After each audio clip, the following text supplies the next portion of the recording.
Hey, I'm Jonathan, and I live in London, England. Hey, I'm Jeff, and I live in Perth, Australia.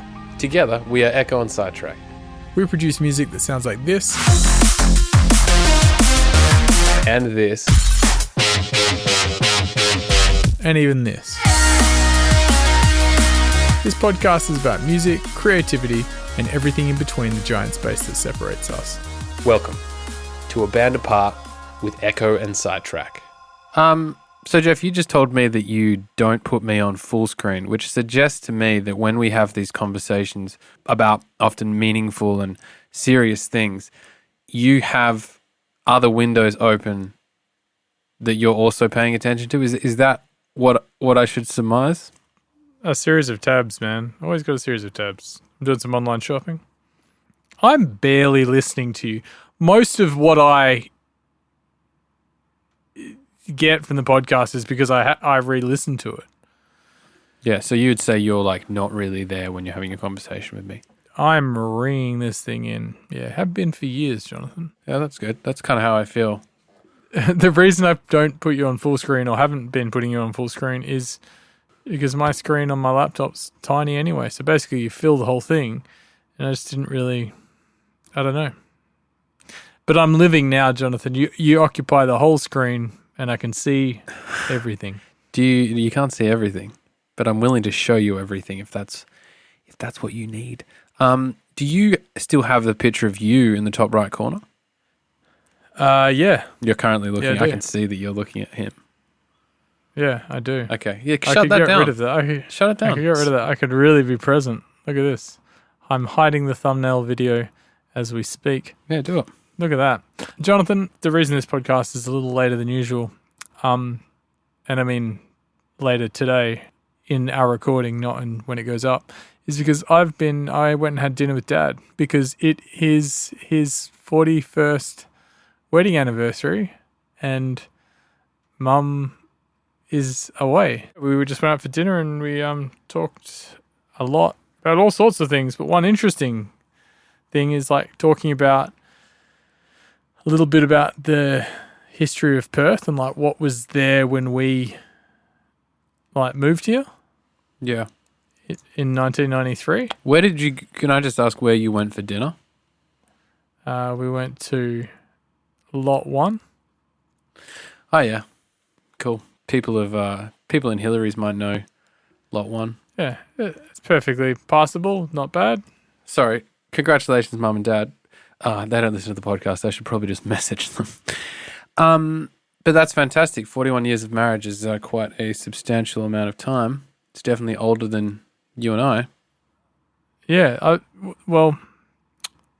so I'll remember the second tangent I was going to talk about, which was a little bit about that, what you remember from moving to Perth. But I was also going to ask you, 41 years, that's a long time. What have you been doing for a long time that you're like proud or not proud of? Like what's something that you're like, wow, this is my 10th year of being a karate blue belt? I honestly don't know what I've been doing for a long period of time, apart from the regular, the regular things you do: drinking water, breathing, eating food, enjoying. How long have you been cooking in kitchens? Enjoying mustard. Oh yeah, like I guess cooking in kitchens. Cooking in kitchens I've been doing for. I've been working around kitchens. I literally ask you. You can't give me an answer, and then in the next breath you're like, "Oh yeah, most definitely." Is that water with bubbles in it? Yeah, it is. I got a tap installed in my house. What are you celebrating? Life, Jeff. I'm celebrating Mum and Dad's anniversary. Mum and Dad's anniversary. I'm celebrating with sparkling water. I might mix it with my coffee. No, I won't do that. Yeah, cooking. Yeah, I guess kitchens. I guess, right? Mostly working in kitchens. I've gone through spaces of not working there, but it's definitely been spent most of my life doing that. I can't even imagine being in a relationship for 41 years. Like my longest relationship was 18 months. is 18 months. Like, to be together and raise 3 kids and live in 4 different states together, or 3 different states together in Australia, you know, it's quite they've mum and dad have had a wealth of experiences together. Yeah. Both losing their parents, like both losing friends, like they've seen it, man. They've seen a lot of shit together. And I guess you do when you have a partner in life. And that's a beautiful thing. That's a really beautiful thing. And I'm really proud of them that they didn't give up. Yeah, I think it's really, really important. I think it's a little bit of context for the listener. Our dad worked FIFO before FIFO was called FIFO. Before. And for anyone listening internationally, FIFO is fly in, fly out. So that's a lot of people working in mining, work in those kinds of jobs. 2 weeks on, 1 week off. 5 days on, 2 days off. Any combination of two numbers with week at the end of it could be could be used in this example. But our dad definitely spent a fair bit of time working away as he was the chief geologist of a mine up north, and amongst other jobs he had over the years. But our parents have been together for 41 years, and I think that's a really beautiful thing. And they've raised 2 great kids and one one okay person. I mean, I'll leave that for the listeners to work out who that is. I think it's quite clear from how many brothers are involved in this conversation that the one... Oh, you are? Yeah, I am. Involved in the conversation. I am involved in the conversation as much as I am not the excluded one from the example that you just aforementioned. Yes. Such as. But go back to what you were saying, what you wanted to say about how our little area of Perth has changed since what Dad can remember. Wow, I am all over the shop. Did you have a champagne at dinner? I did have a champagne at dinner, and I proceeded to drink 6 or 7 more glasses. No, I didn't. I was going to ask you, just from what I said about there being, Mum and Dad have raised 2 brothers and there being 1 brother. Did you think it could have been you?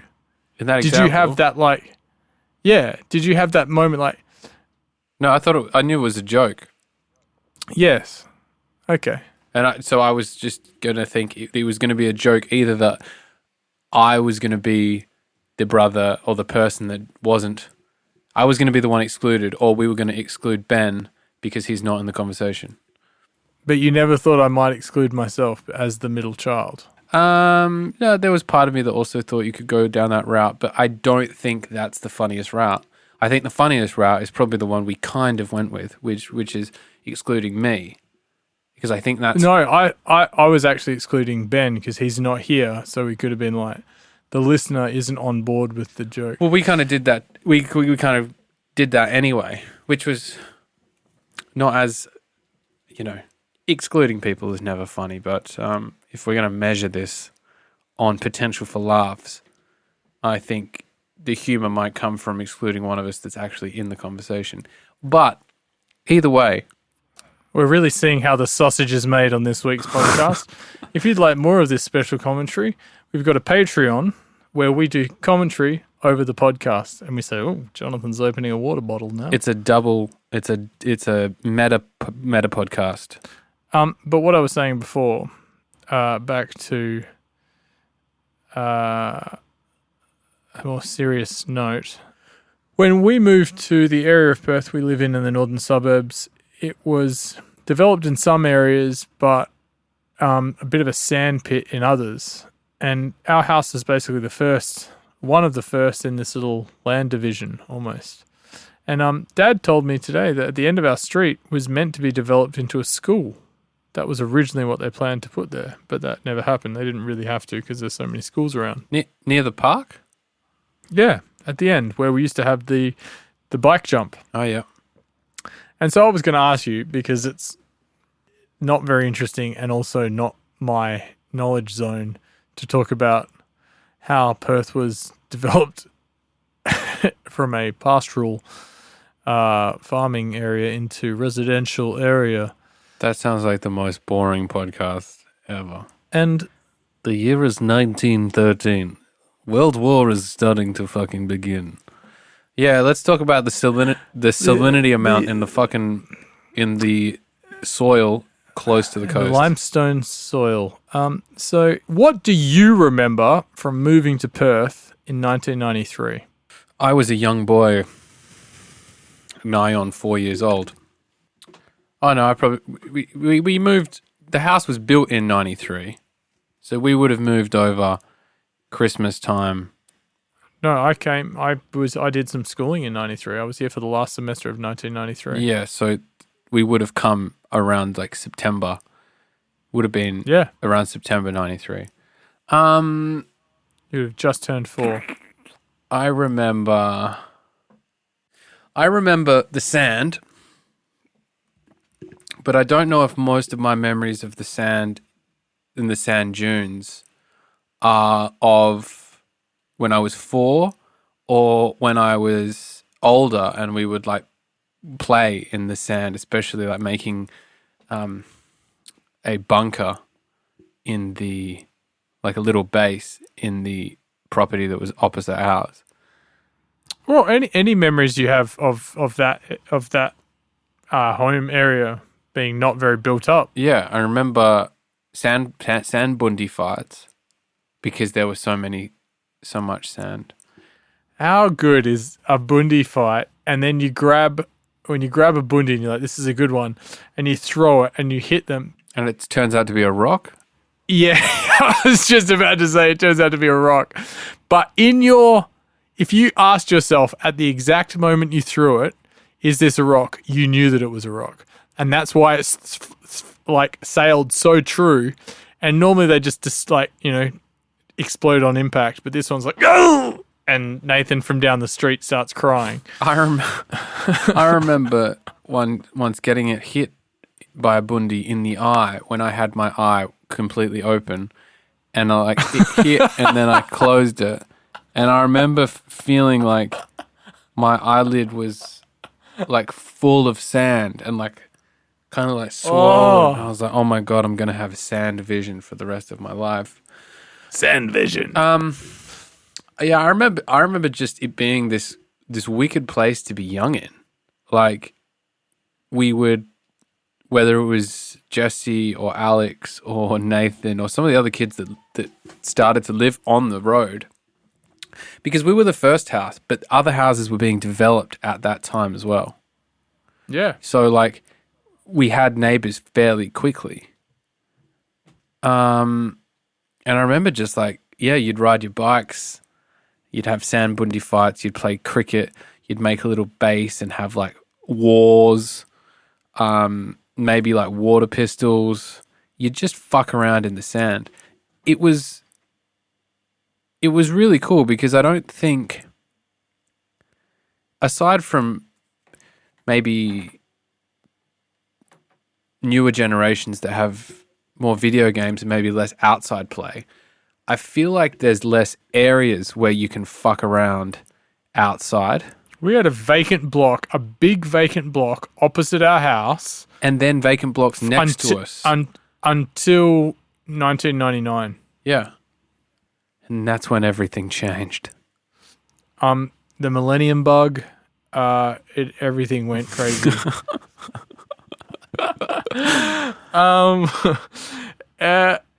Yeah, it was a big piece of land that when you would play cricket, you could hit into that area. You could you could set a fielder on that block. Yeah. And it was like, it wasn't grass, it wasn't lovely. It was just sand, and there was places to dig, and like you could play cars over there. And in the buildings that were being built, because they were just like, they would be like just brick foundation, cement foundation, and then just some of the brickwork. We used to go in there and have fights in there. And it was just like, it's level on Call of Duty or something like that you'd have a sand boogie fight bombed. in there or a water bomb fight in there. And like, it was, I think we did some pretty solid adventuring at that stage. And making stuff like I don't know, reminiscing recently with Holly, just talking about the games you'd make as a kid and how real they kind of are. Like, Oh yeah. you know,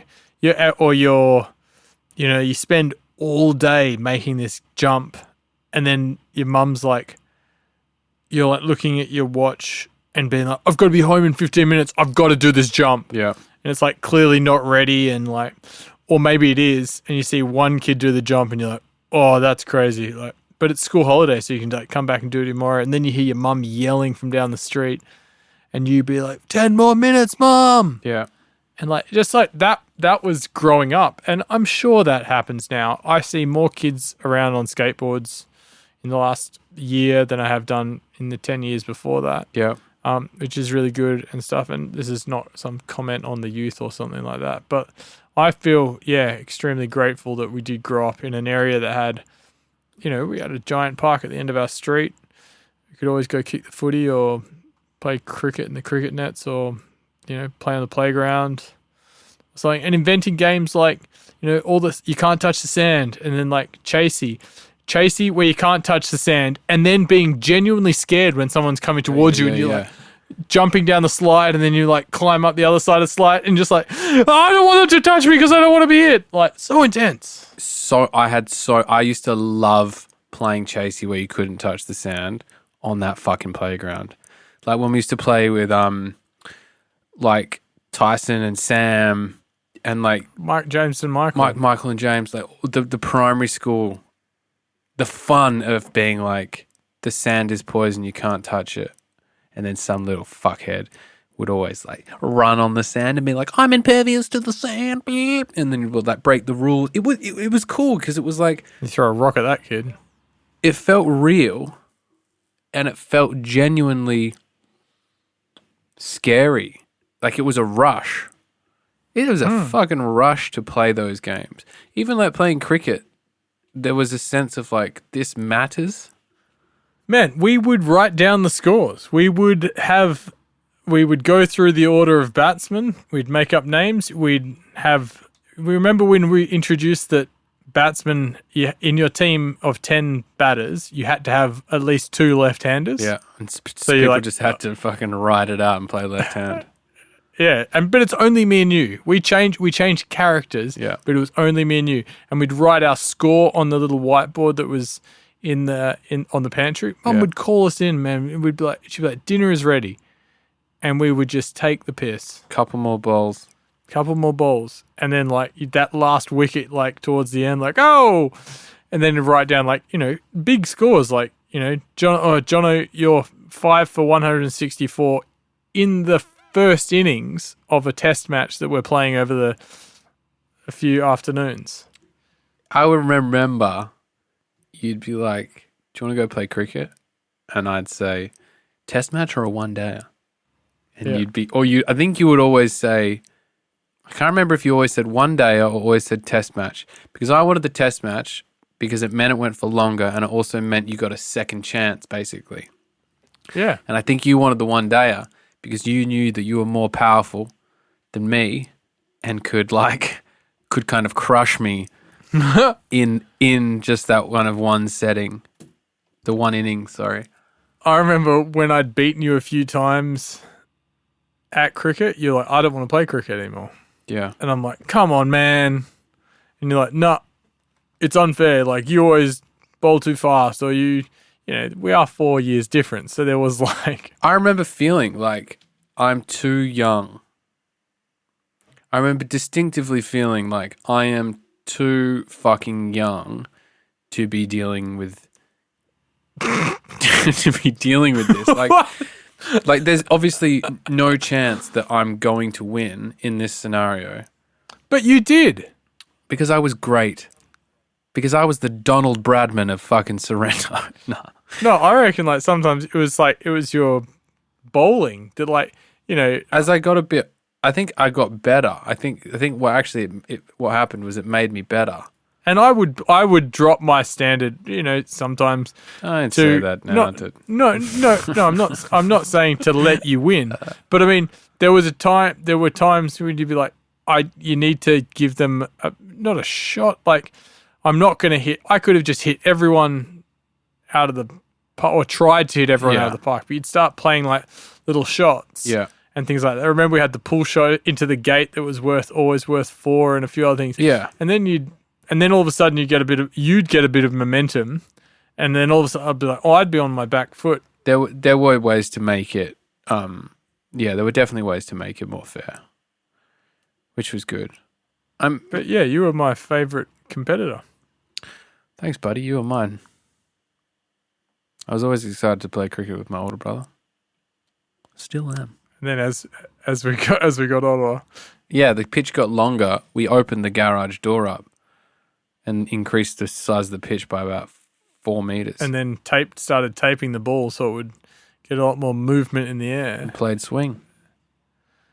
And then that rebought cricket back to the house. And that's when really the age thing was more about power at that stage, because you, Webster, Christmas would have been like 20. That you guys were 20 and I was 16, and I definitely felt some speed. But man, like I remember thinking the same. I remember thinking the same thing when I played baseball.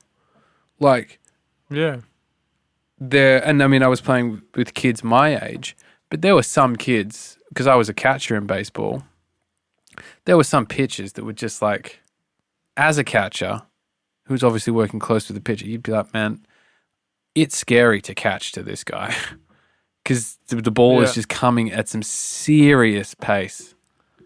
I remember doing a fair bit of catching as well. You had all the catcher's gear and stuff like that. And but I think I played 1 season of baseball, 2 seasons of baseball. Definitely remember thinking like, yeah, this is a skill that I kind of have, but I don't really like.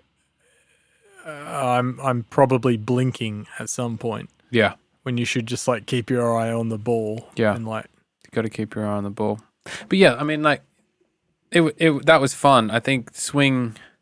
I remember a couple of games where Sam might have come over.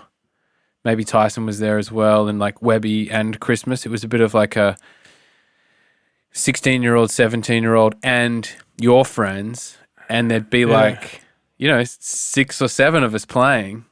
And we'd open the second garage door so you could play a shot to the left. Yeah. But you'd always have that fucking pillar in the middle. But man, that when we were kids, the bin below the street number was the wickets. Yeah. And there was always discrimination, like that definitely hit above the Yeah. And like things like that. But then when we got older, we replaced it with that little our granddad's stool that he made, which is basically wicket height, and it's a little bit wider than the wickets, but like it is way truer. And when you taped up the ball and you just got that in swinger that just cut in, and if it hit the crack where the driveway met the garage, and it just shot up, it could like get you in the chin or sometimes get someone in the nuts or something. Yeah. And it was always an interesting thing.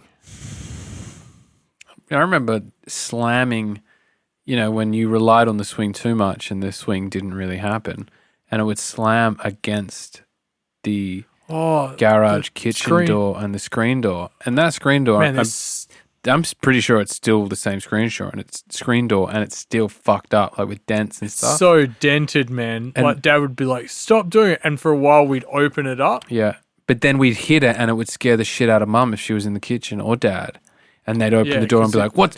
Stop throwing the ball at the door," as if we're purposely doing it, and he'd be like, "We're not. It's bloody swinking. We're just trying to do this."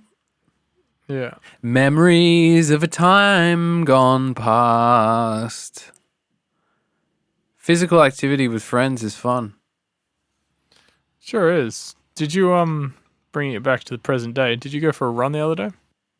Yes. I did go for a run. I actually went for a run this morning as well. I'm enjoying the running. Running man. I ran with Max. Shout out to Max. Which was really, really nice. Big up linguistics. It was beautiful, man. And not only to talk and chat with a buddy while you run, but when you run with someone, you also get energy from them. It's interesting, like Max is a more experienced runner than me, and I probably ran a bit further and on a bit of a different course than I would usually run, but it was so like, you kind of push each other, which is really good. It's the same as working out. Like when there's two of you, it's better. And that's actually something that I think in my life has been so prevalent. Like it's always been you and me. There's always two of us doing something. So it makes everything a bit easier. It makes everything a bit fun. It makes everything a bit, it adds to the experience. So that was nice. And I guess in the last year, I've done more things by myself, which has increased my ability to do stuff by myself and motivate myself, especially in exercise.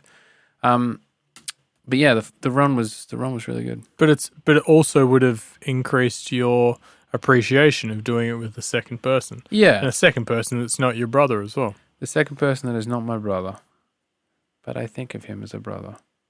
But yeah, man, like running's a good thing to do with people, to just be social. It's an oddly social, it's like a solo endeavor, but it can be social. I'm really enjoying like going for a run and then getting a coffee with said person afterwards. That's lovely. And it was nice. I actually saw Luke on my run this morning. He was coming back from the park and I was going to the park. Oh, lovely. So that was a nice little random chance encounter. Have you... Sorry, you go. No, you go. No, I feel like what you're going to say is going to be more interesting than what I was going to say. I was just going to say, have you been doing any running? Oh, that is quite boring. And we'll cut to commercial. No, I haven't actually done any running. Actually, I lie. I've been warming up as I've overcome my shoulder injury, which I think is nearly gone. I've been doing some running on at my gyms. They've got those treadmills that use your own momentum to run. Oh, yeah. They're quite cool. So I run some intervals on them, 30 seconds on, 30 seconds off kind of thing. Something I have really been enjoying as I did it for the first time in a little while is a walk down the coast. And it was a lovely day yesterday. You sent me a photo and I think you posted one on Instagram. It looked picturesque. Yeah, it's a beautiful coastline we have here, but it's also I like the act of just walking. Sometimes walking and talking is amazing. Sometimes just walking and it almost it helps you just settle some thoughts. Yeah, for sure. It's almost like the act of walking works down some thoughts in your mind and they disappear or they become more clear or something like that. Yeah. And I was extremely tired from a long day at work, and then I went for a walk, I don't know, probably 5.5 Ks or something.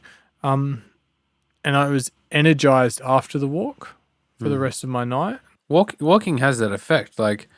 It's almost like a shifting, a settling. You know how people talk about houses settling? It's the house settling. It's just kind of working out the balance of the foundation or whatever. I feel like that's what walking does to your mind. I would say walking, running, or swimming.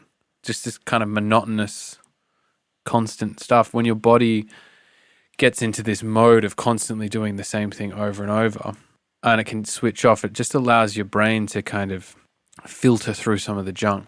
I know when I have an issue that I'm trying to think through, going for a walk is a great way to tackle it. And usually after when I come back from the walk, I have a better idea on a path or course that I want to take. Yeah, especially if you walk and don't think about it. Like Yeah. walking just like that's why like walking in a nice place where you're being exposed to lots of inputs visually allows you not to think about the thing, and then you come away from that walk with a renewed perspective. Sorry about the yawns. But yeah, my stroll, which I did completely in silence, which was So you didn't listen to music? Nah, I didn't feel. I'd been listening to podcasts and music all day. I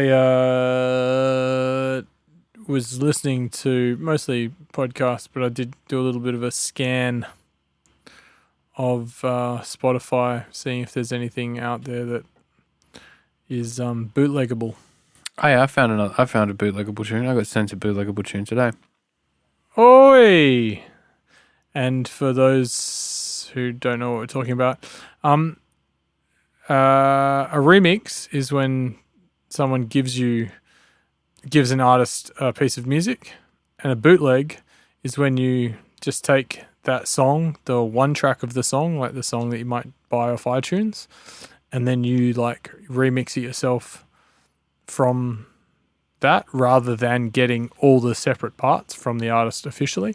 And some notable bootlegs that we've done would be the 17 by MK, Sad Machine by Porter Robinson, Satisfied by Nero. Flume, Rushing Back. Rushing Back was a remix because we had the stems. Yeah, I guess that's true. Yeah. But we've done 3 Flume tunes. We've bootlegged 2 and remixed 1. This is why that should be in the fucking pitch to Future Classic, in my opinion. If you'd like our Rushing Back remix on Spotify, please email someone at Future Classic. Future Classic, yeah. Or just tag Flume in as many videos as you can. You seem tired, buddy. I'm a little bit tired. Yeah, it's been a long day. If I yawn, do you yawn? Yeah, I think so. Even when I'm not looking at you. The noise must do something. No, it's a visual thing, I think. But I've yawned on podcast. Someone has yawned while listening to this podcast because I've yawned twice and you've yawned once. Oh yeah. Yeah, I'm not too sure why yawns are contagious. That's a research topic for another day. I'll look it up and you can hit me with some other sort of factoid. Jonathan, you really, are you growing a goatee or are you growing a beard? I'm growing a goatee. I'm shaving my chin, as in the bottom half of my chin, and my sides. But we're in lockdown for another fucking 3.5 weeks. I'm just seeing how far I can get with the goatee, and seeing what it looks like. And our old brother, he currently has a beard or a goatee thing, and I'm just seeing what it's a beard. It's not a the youngest Hanson can produce, because I think I'm the hairiest Hanson. I would say second that, yes. So I'm just seeing what I can do with my facial hair. See, you're doing a yawn. I'm just doing a yawn. Yawning is definitely contagious. Try watching a video of people yawning and you'll yawn. It's about empathy with people. So if you see someone that you have a bond with, you'll probably catch their yawn. But if that's cute. If you're less empathetic to the person, like I've definitely sat across from a random person on a train and not caught their yawn, but I have also done the same thing and caught the yawn. So, catching a yawn isn't evidence for psychopathic or sociopathic tendencies. Is evidence? No, it's not evidence. So it's evidence that you're not a psychopath, essentially. No, there's no bearing. It has no bearing on that. You know, people go like, oh, you're not an empathetic person or something. You didn't yawn on the boat. It's just nothing. It's inconclusive. Speaking of breathing, I I've still been taping my mouth as often as I can. And how's to. that going for you? It's good. I'm breathing through my... that yawn came through my nose. Not really. You can't yawn through your nose. Yeah, Jono's trying. Yeah, I'm breathing a lot more through my nose at the gym, and just like I can take those big like sighs through my nose and things like that. I'm also sleeping. I think I'm sleeping better. Also, my girlfriend told me that I snored briefly the other day because she was awake already and reading, and she noticed I was snoring. And she goes, "But you'd be really proud because you had your mouth closed and you were snoring." And I was really happy. That's good. Yeah. So I think this weird little thing that I've decided to do is actually having an effect on my breathing style. I think I need to get thicker tape, because I the one I've done it, I just wake up and the tape's off. It's also harder with a hairy lip, as I'm finding, as I am also doing what my two brothers are doing and growing or letting some facial hair grow. I wouldn't say I'm growing a beard. I'm more say I'm not shaving. Yeah, maybe I need to get like some sort of paper mask or something. Wow, the paper tape's good. Just get some some artist tape. It's just tape, masking tape. That's not plastic. Just get the paper stuff. And just get a little thin strip and... I'm seeing a lot of Australians being against the vaccine on my social media feeds. You mean you're seeing a lot of the dickheads that you have acquired as Facebook acquaintances over the last 10 years being against vaccines?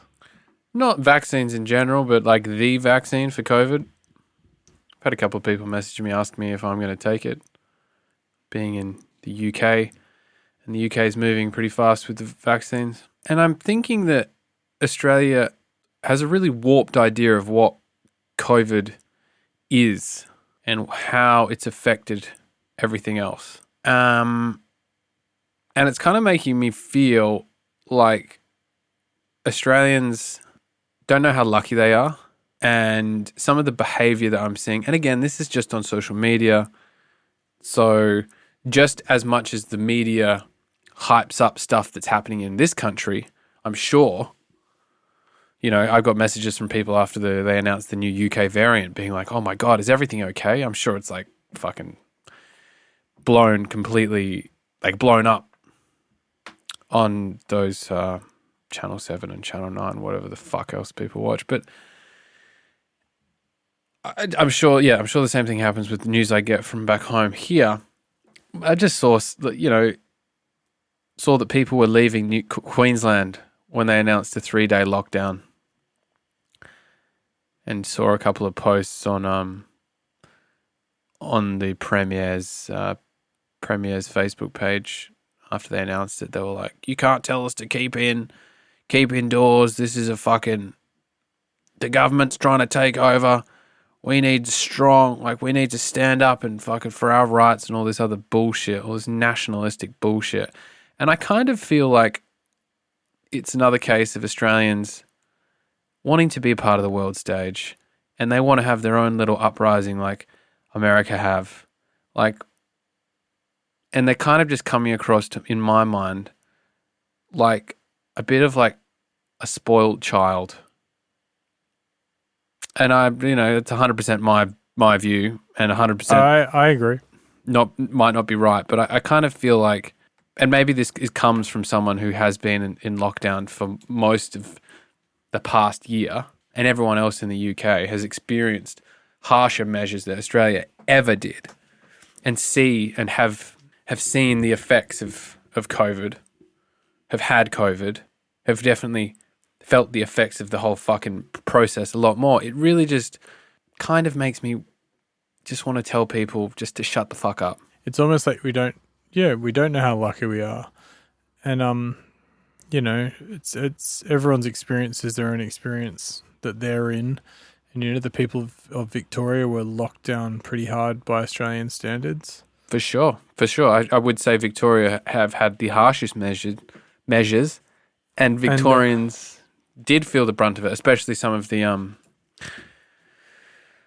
don't remember had locked down a whole apartment block. Yeah, which was seemed a bit dubious, but I would argue that it's these. Some people might call them draconian. Some people might say it's controlling and stuff. But it's those kinds of things that have allowed Australia to escape almost not completely scot-free, but very, very, very, very lucky in this whole thing.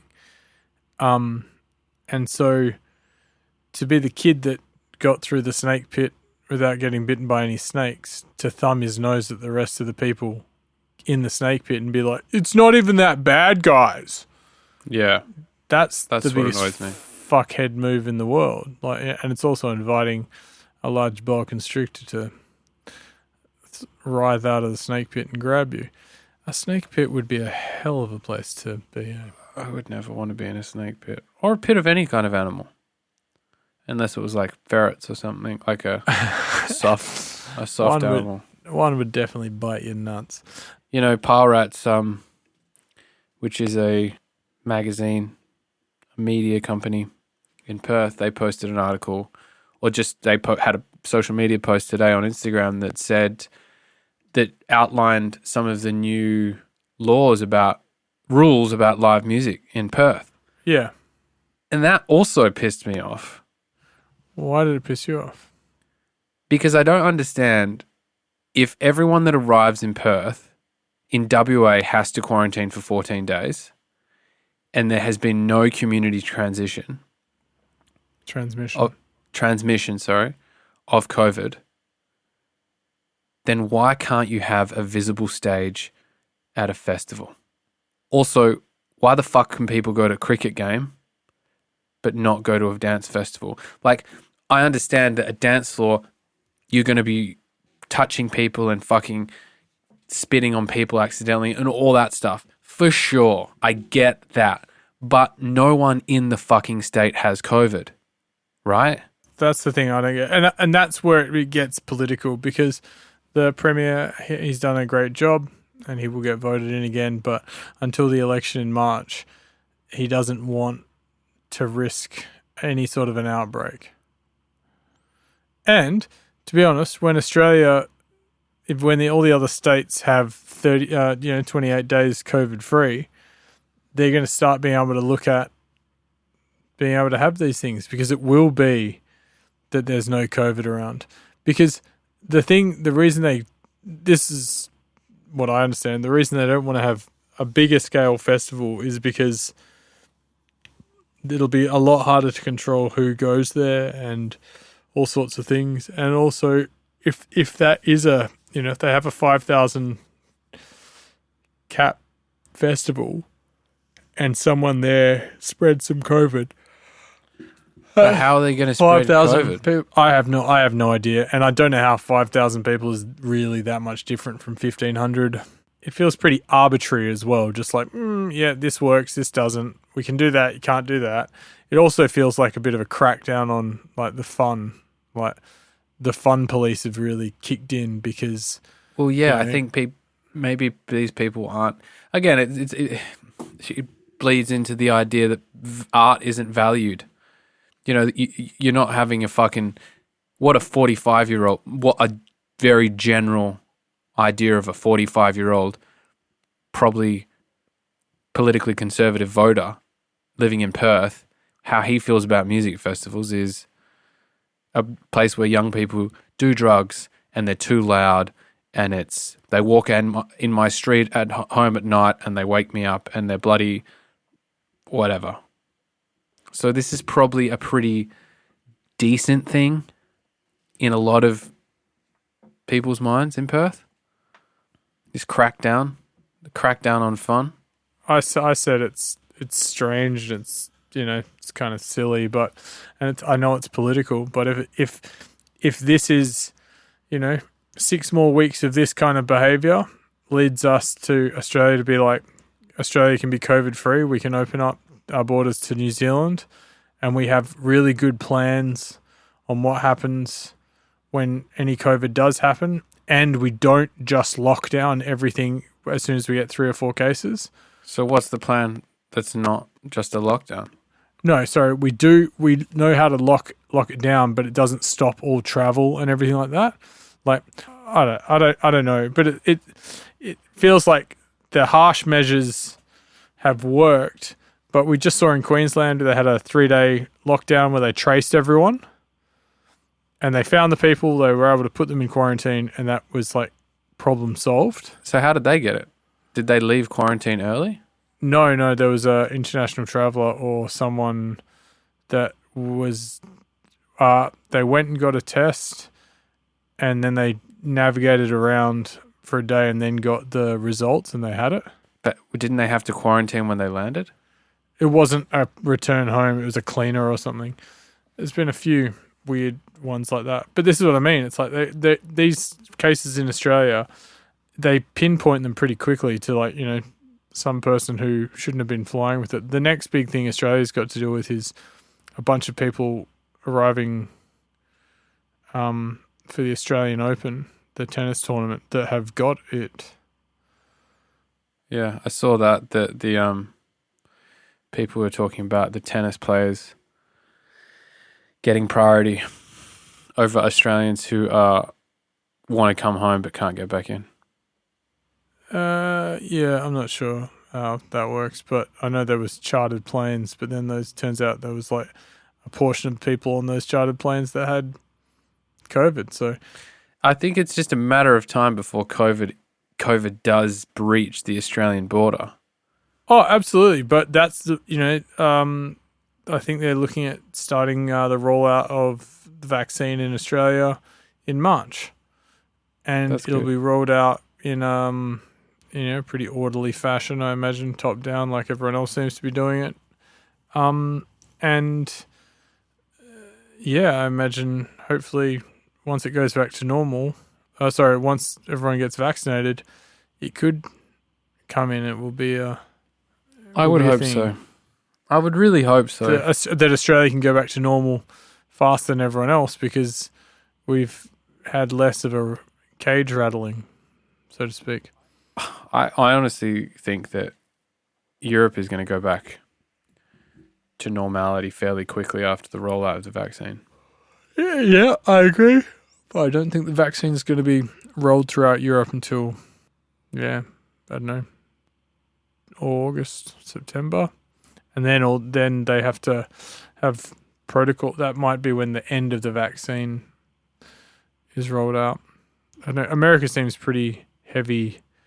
They seem to be rolling it out pretty quickly. But again, they've been ravaged and their economy is really suffering. So they've also got the systems to roll it out a lot more. Yeah. Anyway, it's a weird time. It is a weird time.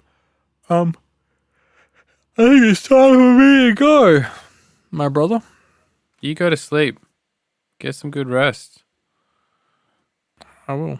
Close those peepers and open those nostril holes. I will. I think I'm going to play, I'll have more info next week, but I think I'm going to play an all vinyl set, Jono. The look you're giving me suggests... The look I'm giving you suggests that you need to set, if you're actually going to play an all vinyl set, you need to set up the 1210s 3 weeks ago. Oh, I'm going to set them up. And fucking start mixing. And also, possibly buy some new fucking vinyl. Nah, I'm going to just play old stuff. It's just going to be live streamed with Carl. You heard it here first, ladies and gentlemen. There is something going on with my brother and our father, Shock One, that the world deserves but has never seen. Wow, that's really exciting. It should be fun. More details to follow. But yeah, I will be getting the old Technics up and bringing them up to the studio, and also grabbing a bunch of records from our record collection and mixing them and playing some. I have a request. Yes. Where's My Money by TC, Picture Disc Edition, double dropped with something else fucking big in F. I don't know what, but like something big. That tune is fucking sick. Special Place. Maybe Special Place. Yeah, do it. No, I was actually going to bring more of a deeper vibe, like, you know, and like old hospital stuff. Some DJ Marky stuff. I'll definitely play Roller Girl, which is I think it's a Lomax tune that's not actually called Roller Girl. But yeah, bring more of that kind of like deep, funky energy rather than I'm not just going to play bangers. But yeah, it's going to be like sick. Yeah, should be fun. But stay tuned for that. I'm jealous of your live streaming ability, but I know it's going to be great. So big up. What are you going to do? Are you working on music? Yeah, I'm going to work on music today. Woo! Maybe work on a little bootleg. Who knows? Oi, oi, oi. All right, buddy. Have a great day. Have a great sleep. I will. And I will see you next we speak. You will. Love you, buddy. See ya. Love you too. Bye. Thanks for listening to this week's podcast. Make sure you subscribe to us on your podcast app and keep up to date with all new episodes. They're going to be coming out once a week. We are Ekko and Sidetrack on Facebook and Instagram. On Twitter, we are Ekko Sidetrack. Go listen to our music on Spotify, Apple Music, Tidal, YouTube, or wherever your ears consume happiness. Lots of love, people.